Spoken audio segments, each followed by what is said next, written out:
inverse of a matrix.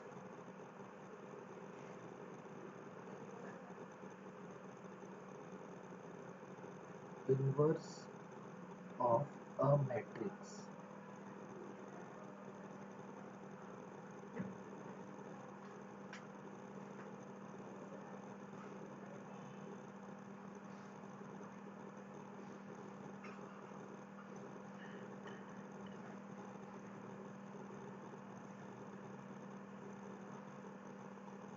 और यहाँ पर ब्रैकेट में लिख लेंगे using elementary transformation. Using elementary transformation.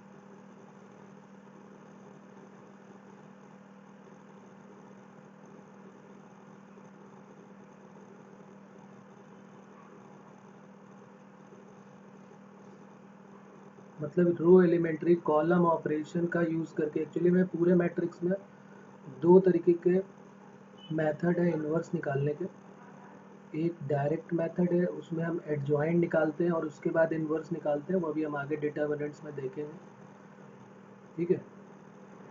और दूसरा ये जो है ये है रो एलिमेंट्री कॉलम ऑपरेशन. एक बार हम रो से ऑपरेशन करेंगे तो सिर्फ रो का ही यूज़ करेंगे, और एक बार जब कॉलम का यूज़ करेंगे तो पूरे ऑपरेशन में हम सिर्फ कॉलम का ही यूज़ करेंगे. और ये ऑपरेशन का मतलब क्या है, जैसे हमारे पास दो रो है R1 और R2, तो हम R1 में से R2 को माइनस कर सकते हैं या R2 में से R1 को माइनस कर सकते हैं.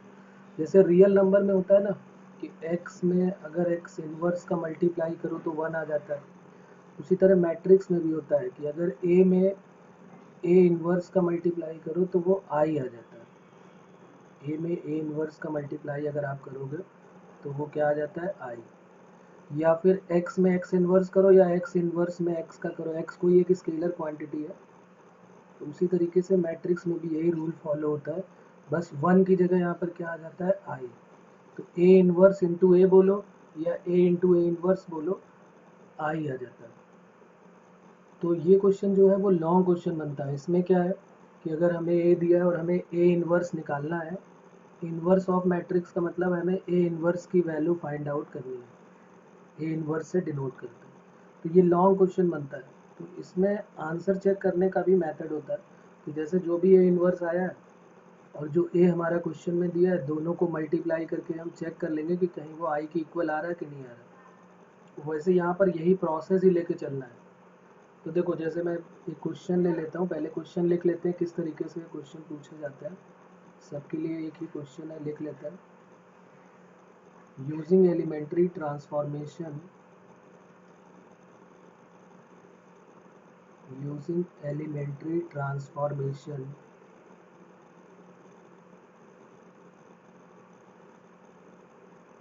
find inverse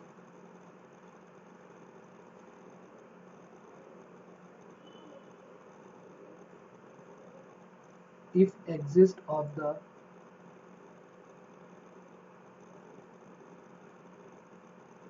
following matrix.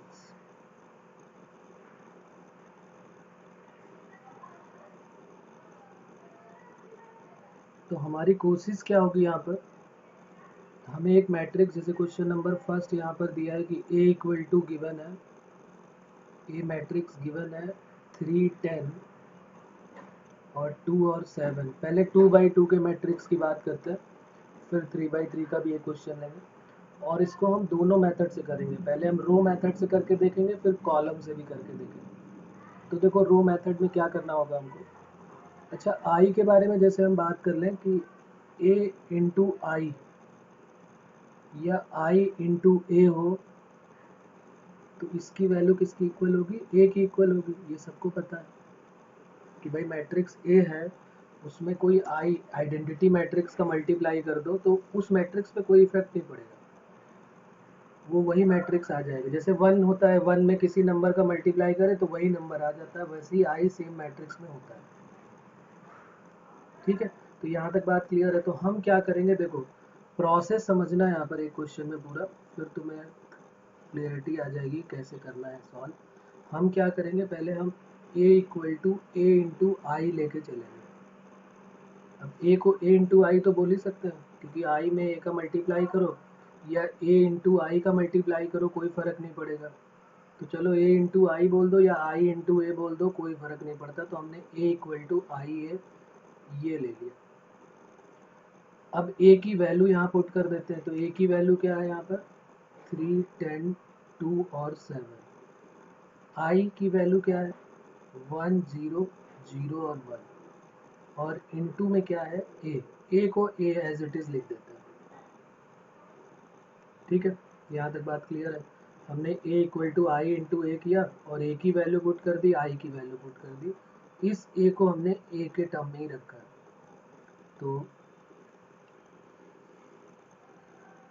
तो हमने क्या किया यहाँ पर ए इक्वल टू आई इंटू ए कर दिया। अब हमारी कोशिश ये होगी कि हम इस वाले मैट्रिक्स को आई बनाएंगे, इस वाले मैट्रिक्स को आई बनाने की कोशिश करेंगे। तो अगर ये आई बन गया मतलब जहाँ 3 है वहाँ 1 आ जाए, जहाँ 10 है वहाँ 0 आ जाए, जहाँ 2 है वहाँ पर 0 आ जाए और जहाँ 7 है वहाँ पे 1 आ जाए। तो जो जो काम हम यहाँ पर चेंजेस करेंगे वही चेंजेस यहाँ पर भी हो जाएंगे, वही चेंजेस यहाँ पर भी होंगे 1, 0, 0, 1 में। ठीक है, तो ये आई बन जाएगा। तो आई इंटू ये ए इनवर्स हो जाएगा और ये ए बन जाएगा। ठीक है, तो अब इसको हम क्या करेंगे चेंज करते हैं। एक बार अगर हमने रो वाइज स्टार्ट किया तो फिर हमें रो ही रखना है, और एक बार कॉलम वाइज स्टार्ट किया तो हमें कॉलम ही रखना है। ठीक है, तो अब हम पहले इस 3 को 1 बनाते हैं। तो R1 में R1 माइनस R2 कर लेते हैं। R1 में R1 माइनस R2 करेंगे तो देखो बोथ साइड करेंगे। और पहला काम ये करेंगे कि जिधर हम जो भी R1 में जैसे चेंजेस कर रहे हैं तो R1 में ही चेंजेस करेंगे, R2 में चेंजेस नहीं करेंगे। तो R2 को एज इट इज़ लिख लेते हैं। तो हमने पहले R2 को नोट कर लिया, 2 और 7, ये 0 और ये 1। अब R1 में R1 माइनस R2 कर रहा है तो 3 माइनस 2 और 10 माइनस 7। यहाँ पर भी R1 माइनस R2 करेंगे तो 1 माइनस 0 और 0 माइनस 1। तो अब ये वैल्यू हमारी क्या आ जाएगी 3 माइनस 2 1 आ जाएगी, 10 माइनस 7 3 हो जाएगी, ये 2 और ये 7 हो जाएगा। यहाँ पर कितना हो जाएगा 1 माइनस 0 1, यहाँ 0, यहाँ माइनस 1, यहाँ 1। तो अब ये हमारी वैल्यू आ गई यहाँ तक। तो 1 बन गया हमारा, पहला वाला हमारा कंप्लीट हो गया 1। अब हम इस दूसरे को देखेंगे, इसको 0 बनाएंगे। और एक बार हमने रो वाइज ऑपरेशन स्टार्ट किया है तो हमें रो वाइज ही चलना है।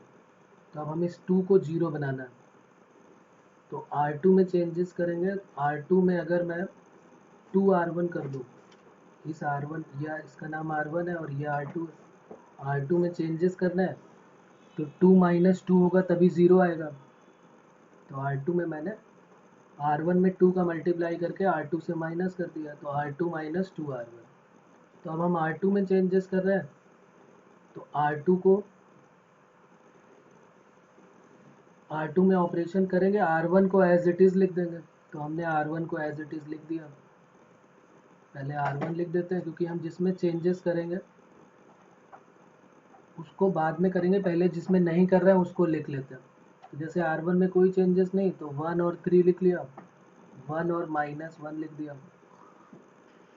अब R2 माइनस 2R1 तो 2 minus 2 into 1 7 minus 3 into 2 into 3 बल्कि बोलो इसको, वैसे तो 2 इंटू 3 बोलो या 3 इंटू 2 बात एक ही है, लेकिन एज इट इज़ हम देखने के लिए ऐसे ही लिख लेते हैं 7 माइनस 2 इंटू 3। यहाँ पर R2 माइनस 2R1 तो 0 minus 2 into 1, 0 minus 2 into 1, 1 minus 2 into minus 1। तो ये क्या बन जाएगा 1 3 और 2 माइनस 2 ये 0 बन गया और 7 माइनस 6 ये 1 बन गया। और यहाँ आ गया 1 माइनस 1, ये माइनस 2 हो गया और 2 बन जाए 2 और 1 3 हो गया और ये a हो गया। तो हमारी जो कोशिश थी 1001 बनाने की ऑर्डर से, वो बन रहा है हमारा धीरे धीरे। यहाँ पर 1 आ रहा है, यहाँ पर 0 आ रहा है, यहाँ पर 0 आ रहा है और यहाँ पर 1 आ रहा है। लेकिन पहले हमने 1 बनाया तो देखो 1 बन गया, फिर 0 बना दिया। अब हमें इसको 0 बनाना था। अब ये 1 ऑटोमेटिकली बन गया तो कोई टेंशन वाली बात नहीं है, लेकिन हमें ऑर्डर से ऐसे ही चलना है। ये हमारी फर्स्ट पोजीशन थी, फिर हमें सेकंड के बारे में सोचना था, ये सेकंड पोजीशन। अब हमारी ये थर्ड पोजीशन है। फोर्थ बन गया, उससे हमें कोई प्रॉब्लम नहीं।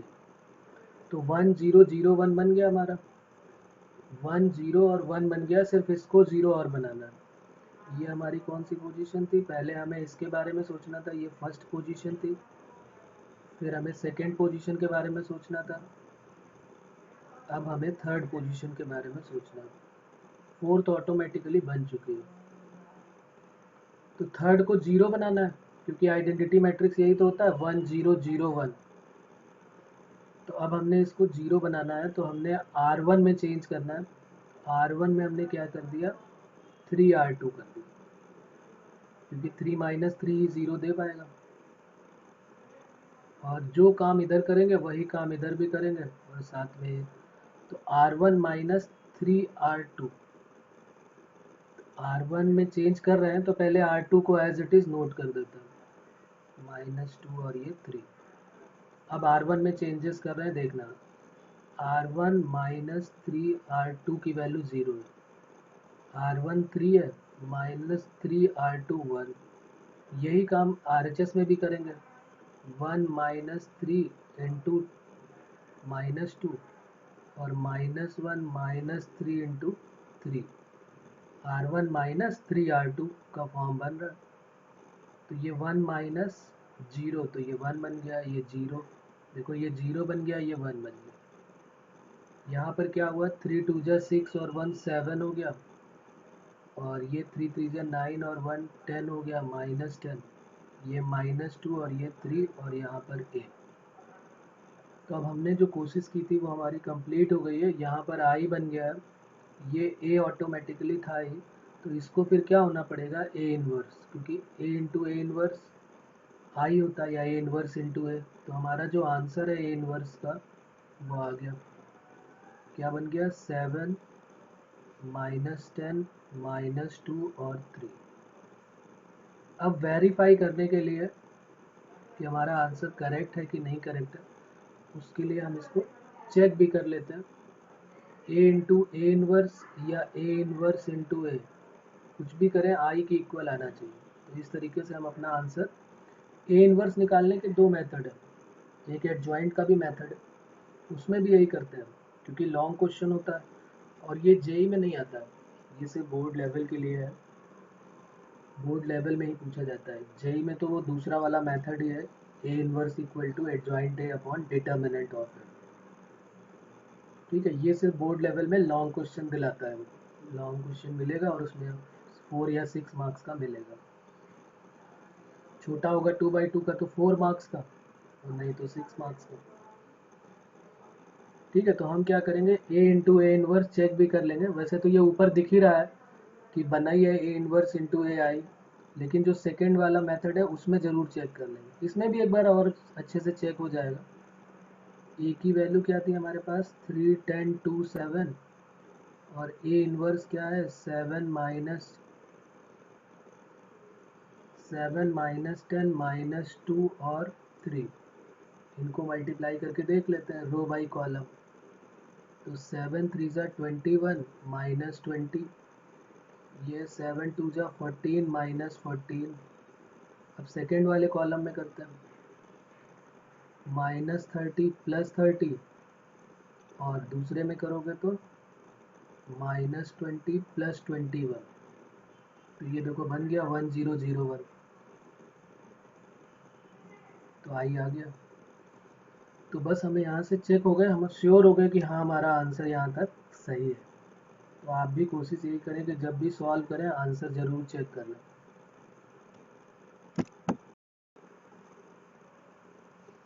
ए की वैल्यू गिवन है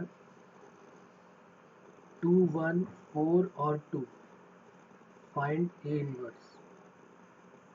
इफ एग्जिस्ट, ये जरूर लिखा होगा if exist.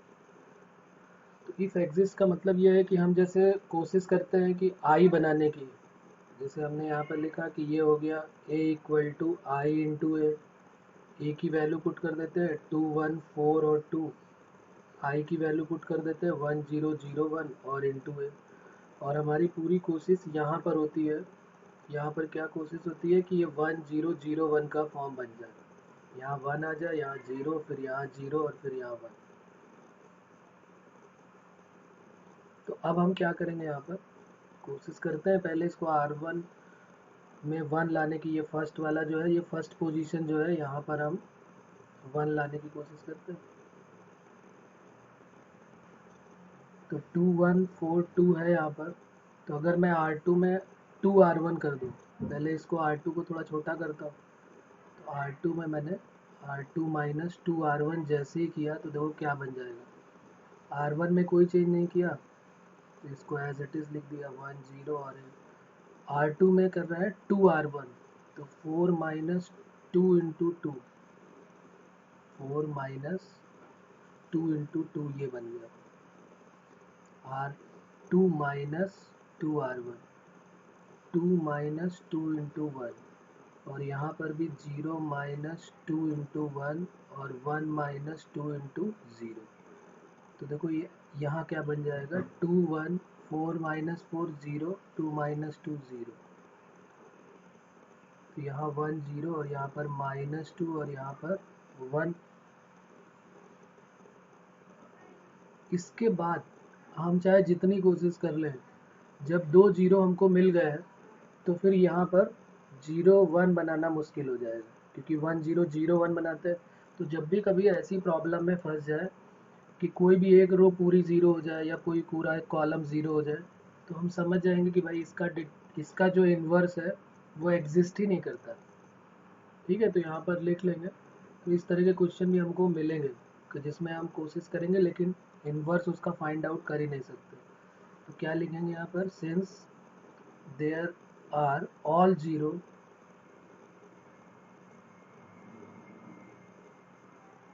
since there are all zero in the second row of LHS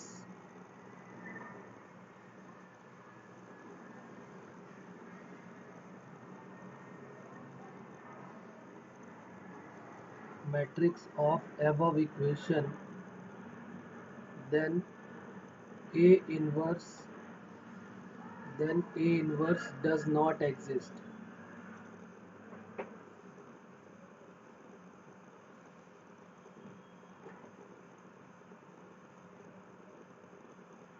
तो जब भी कभी ऐसी प्रॉब्लम में फंस जाएंगे तो हम सीधे सीधे लिख देंगे कि भाई इसका इन्वर्स पॉसिबल नहीं है। ठीक है, तो इस टाइप के क्वेश्चन भी मिलेंगे। तो 2x2 के मैं कुछ एग्जांपल्स दे देता हूँ, वो आपको ट्राई करना है। ये होमवर्क है आपका। पहला क्वेश्चन यहाँ पे SW में लिख लेते हैं क्या है, 3 1 5 और 2, ये फर्स्ट क्वेश्चन हो जाएगा। इसका इन्वर्स फाइंड आउट करना है अगर एग्जिस्ट करता है तो। दूसरा है 2 माइनस 6 1 और माइनस 2, ये 2x2 के सारे एग्जाम्पल्स हैं। तो ये 2x2 वाले हमें सॉल्व करने हैं। एक और लिख लेते हैं, 3 माइनस 1 4 माइनस 4 और 2, इन सब में हमको ए की वैल्यू गिवन है और ए इनवर्स फाइंड आउट करना है। Find A inverse.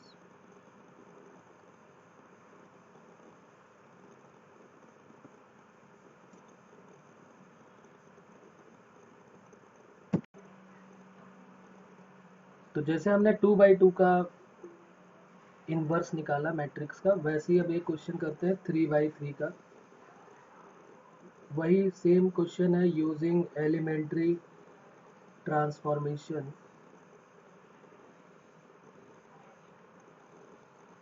Using elementary transformation find A inverse या find inverse if exist.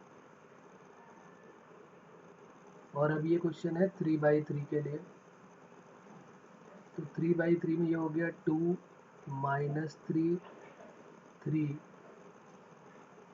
2 2 3 3 minus 2 और 2। और हमारा ऑर्डर जो है वो वैसे ही रहेगा। सबसे पहले हम क्या करेंगे, ये हमारी फर्स्ट पोजीशन है, ये सेकंड पोजीशन है, ये थर्ड पोजीशन है, ये फोर्थ फिफ्थ सिक्स, और ये हो जाएगा सेवन्थ पोजीशन, ये एट्थ पोजीशन और ये नाइन्थ पोजीशन।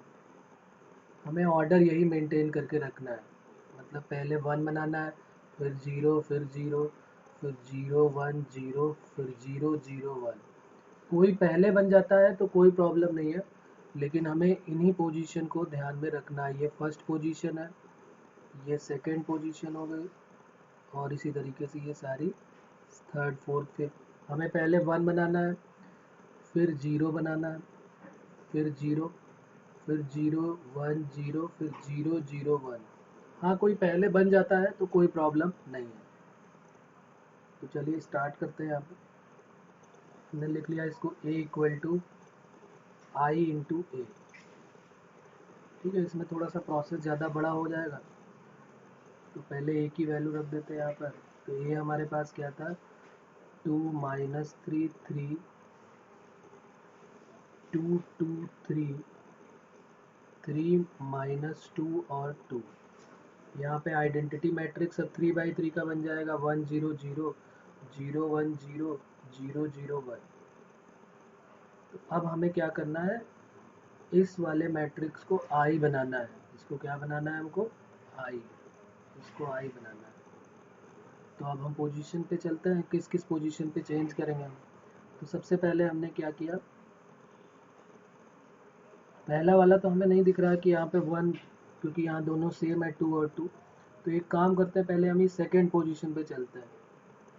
इस 2 को पहले हम 0 बना देते हैं, क्योंकि वो हमें दिख रहा है कि अगर हम R2 में R2 माइनस R1 कर दें, और देखो जैसे 2/2 का था तो उसमें कोई एक ऑपरेशन एक साथ कर रहे थे, ये 3/3 का है तो इसमें कोई दो ऑपरेशन एक साथ कर सकते हैं। ऑपरेशन का मतलब यही, R2 minus R1, R1 minus R2, ये सब हम कर सकते हैं। ठीक है, तो हम यही करते हैं भाई। 2/2 में कोई एक ऑपरेशन एक साथ कर सकते थे, ऑपरेशन का मतलब यही, R1 minus R2, R2 minus R1, उसमें हम एक करते थे। लेकिन यहाँ पर 3/3 का है तो कोई दो ऑपरेशन, जितना भी ऑर्डर है उससे कम, एक कम ऑपरेशन होगा, नहीं तो हमारा पेशेंट जो है वो मर जाएगा। ठीक है, तो डिटर्मिनेंट में या मैट्रिक्स में ध्यान रखना है, अभी डिटर्मिनेंट्स भी करेंगे। तो अगर 3/3 का है तो कोई दो ऑपरेशन एक साथ, 2/2 का है तो एक ऑपरेशन एक साथ। वैसे हम एक एक लेके भी चल सकते हैं, थोड़ा बड़ा हो जाएगा, लेकिन हम यहाँ पर दो दो ऑपरेशन एक साथ करेंगे। तो देखो R2 में हमने R1 माइनस किया तो 2 माइनस 2 यहाँ 0 मिल जाएगा, और यहाँ 3 में से कुछ माइनस करें तो 3 में कैसे माइनस करें, तो 3 माइनस 2 करते हैं या 3 माइनस 1 करते हैं तो यहाँ 1 हमको मिल जाएगा। तो हमने R2 माइनस R1 कर दिया, और R3 में R3 माइनस R1। और ये ज़रूरी नहीं कि जो मैं कर रहा हूँ वही आप करें, वो आपका सेंस ऑफ ह्यूमर है कि आप किस तरीके से सॉल्व करेंगे क्वेश्चन को। हमें 1 0 0 बनाना है, 0 1 0 बनाना है, और 0 0 1 बनाना है। ठीक है, तो ऐसा कोई रिस्ट्रिक्शन नहीं कि जैसे हमें बताया जाए हम वैसे ही करें, हम किसी भी तरीके सॉल्व कर सकते हैं। तो देखो R2 और R3 में ऑपरेशन हो रहा है, यानी R1 में कोई चेंजेस नहीं हो रहा, तो पहले R1 को एज इट इज़ नोट कर देते हैं, 2 माइनस 3 3 1 0 0। R2 माइनस R1 तो 2 माइनस 2। तो चलो इसको, वैसे तो ये डायरेक्ट हम यहाँ 0 ही लिखना चाहिए, तो मैं यहाँ पर कर देता हूँ। चलो R2 माइनस R1 तो 2 माइनस 2 हो गया, 2 माइनस ऑफ माइनस 3 और 3 माइनस 3। और यहाँ पर भी कर लेते हैं R2 माइनस R1 तो 0 माइनस 1। और ये डायरेक्ट ही लिखना है तुमको, इस तरीके से नहीं लिखना है, 1 माइनस 0 0 माइनस 0। और R3 में R1 माइनस करना है तो 3 माइनस 2 -2 माइनस ऑफ -3 और 2 -3, यहाँ पर क्या हो जाएगा R3 minus R1, 0 minus 1, 0 minus 0, 1 minus 0। तो ये सॉल्व होके बन गया 2 -3 3, 0 5 और 3 -3 0, 3 -2 1, ये 1 और ये 2 -3 -1। यहाँ पर क्या आ जाएगा 1 0 0, -1 1 0, -1 0 और 1 और इंटू ए। यहाँ तक आ गया। अब उसके बाद क्या करेंगे, देखो हमारे पास 2 मिल गया, -3 और 3 हो गया। अब हम क्या करें इसके बाद, तो हमें तो ऊपर 1 चाहिए था, तो हमने क्या किया रिप्लेस कर दिया। देखो R1 को R3 में, भाई हमें 1 ऊपर चाहिए तो हमने इसको इधर भेजा और ये ऑटोमेटिकली यहाँ आ गया। इसको भी जो काम इधर करेंगे वही इधर भी होगा, तो हमने R1 को रिप्लेस कर दिया R3 में। यहाँ क्या लिख लेते हैं R1 is replaced by R3। क्यों कर दिया, क्योंकि हम ऊपर 1 लाना चाहते हैं ना, ऊपर पहले 1 से स्टार्ट होता है। तो यहाँ आ गया 1 1 -1, 0 5 0 और यहाँ आ गया 2 -3 3। यहाँ पर भी एज इट इज -1 0 1, -1 1 0, 1 0 0। अब देखिए 1 और 0 ये दो पोजीशन हमारी बन चुकी है, एक 1 बन गया और 0 भी बन गया। अब इसको भी 0 बनाना है, थर्ड वाले को 0 बनाना है। लेकिन एक चीज़ यहाँ पर और भी हमें दिख रही है कि यहाँ पर देखो, यहाँ पर 5 है, यहाँ भी 0 है और यहाँ 5 है, यहाँ 0 5 0 इस तरीके से बनना है। तो यहाँ पर हम क्या कर सकते हैं, 5 से पूरी R2 को डिवाइड भी कर सकते हैं। चलो अभी बाद में कर लेंगे, पहले अभी हम क्या करते हैं R3 को बनाने की कोशिश करते हैं। R3 में हमने क्या कर दिया R3 -2, भाई इसको 0 बनाना है ना, तो R3 -2 R1 अगर हम कर देते हैं तो यहाँ 0 बन जाएगा हमारा। अब मैं डायरेक्ट वैल्यू लिखूंगा, आप समझिएगा यहाँ पर ध्यान से। अब मैं लिखूंगा नहीं कि माइनस कर रहे हैं तो R3 -2 इंटू ये करके। R3 में चेंजेस कर रहे हैं तो 1 1 -1, R2 में और R1 में कोई चेंजेस नहीं, तो उसको एज इट इज़ यहाँ पर लिख दिया। R3 -2 R1, तो 2 -2 0, यहाँ कितना हो जाएगा -3 और -2 -5 और 3 + 2 5।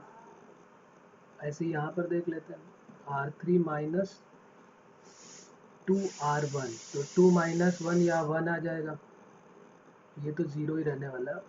और ये R3 -2 R1, तो ये -2 हो जाएगा। ये समझ में आ गई बात। अब देखो R3 और R2 को अगर आप ध्यान से देखें तो 5 का मल्टीपल यहाँ पर कॉमन हो रहा है। ठीक है, बस एक काम और यहाँ पर हम कर लेते हैं कि अगर मैं R3 में R2 को ऐड कर दूं तो एक 0 और मिल जाएगा, क्योंकि मुझे यहाँ पे 0 चाहिए। तो मैंने क्या किया यहाँ पर R3 में R3 + R2 कर दिया, उसके बाद 5 कॉमन लेंगे दोनों में से। तो अब यहाँ पर आ गया 1 0। हमने किस में चेंजेस किया R3 में, R1 और R2 में तो कोई चेंज किया नहीं है, तो R1 R2 as it is लिख दिया और R3 में चेंजेस कर रहा है।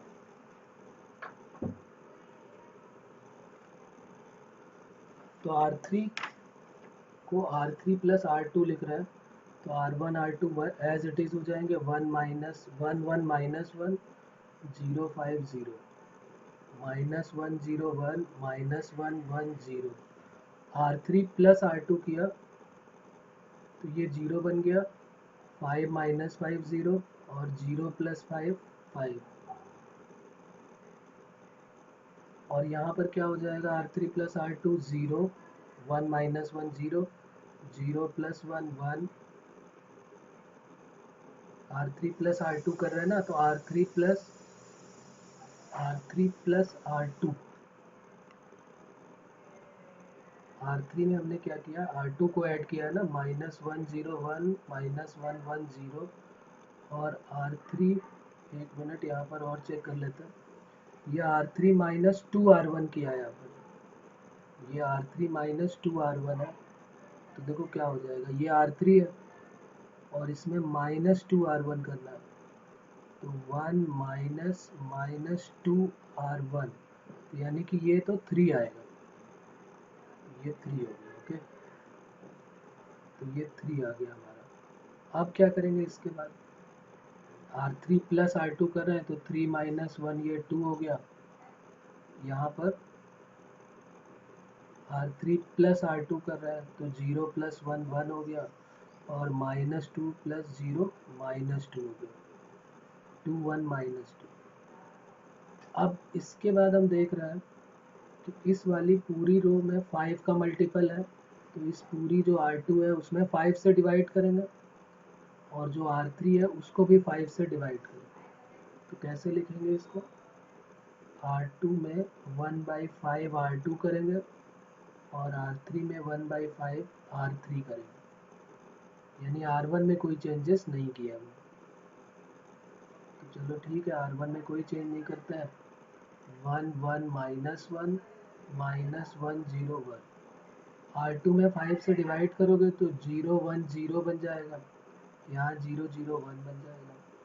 यहाँ 5 से डिवाइड करोगे तो ये हो जाएगा -1/5 1/5, और ये 0। नीचे वाले में भी कर लेते हैं, तो 2/5 1/5 और -2/5।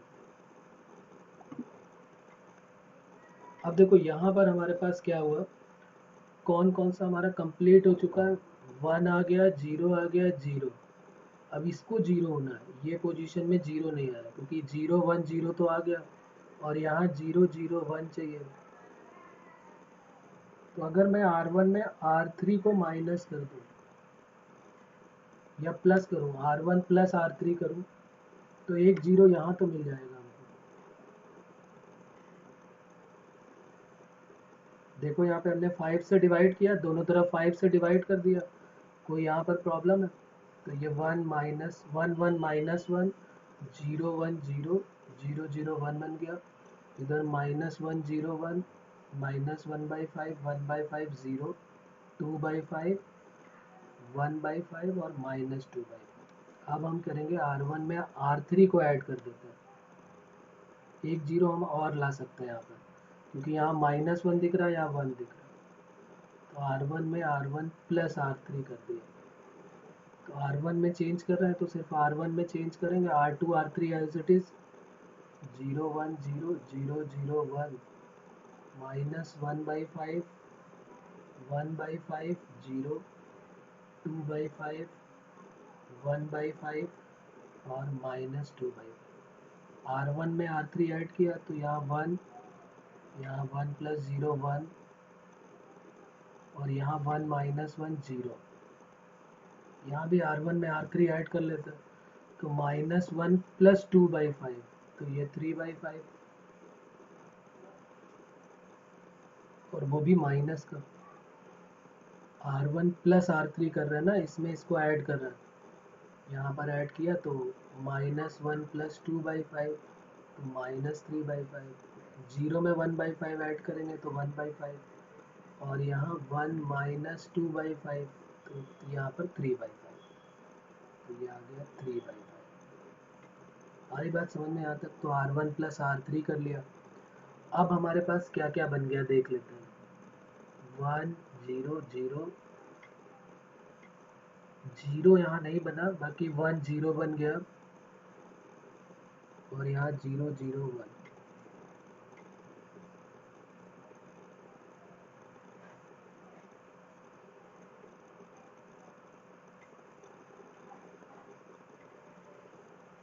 तो अब बस हमें क्या करना है, यहाँ पर इस वाली पोजीशन को हमें क्या बनाना है, इस वाली पोजीशन को हमको 0 और बनाना है।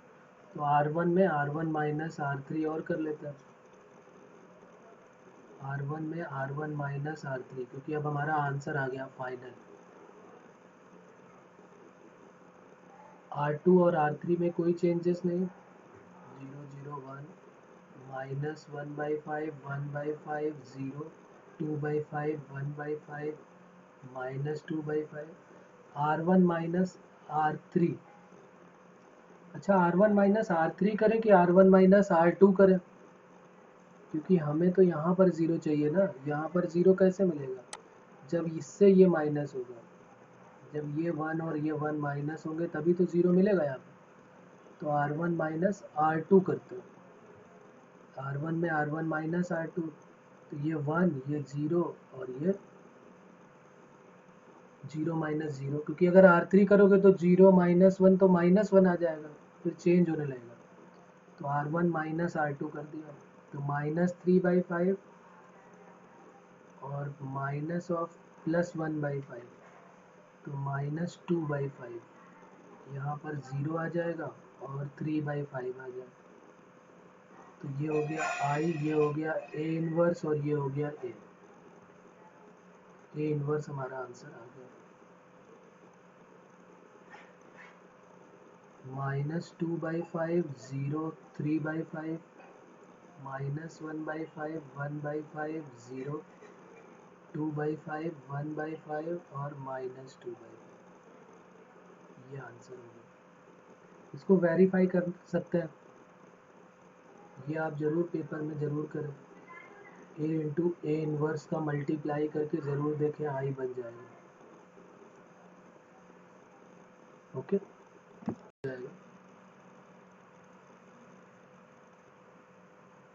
इफ A इक्वल टू, ये हमारा होमवर्क है, इसको हमें सॉल्व करना। A इक्वल टू गिवन है 1, 3, -2, -3, 0, -5, 2, 5 और 0। Find A inverse if exist.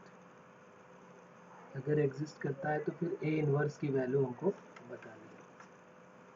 इसका आंसर भी मैं दे देता हूँ। 3/3 थोड़ा सा बड़ा काम होता है, तो आंसर भी इसका लिख लेते हैं। A इनवर्स, इसका आंसर क्या है, 1 -2/5, -3/5, -2/5, 4/25, 11/25, -3/5,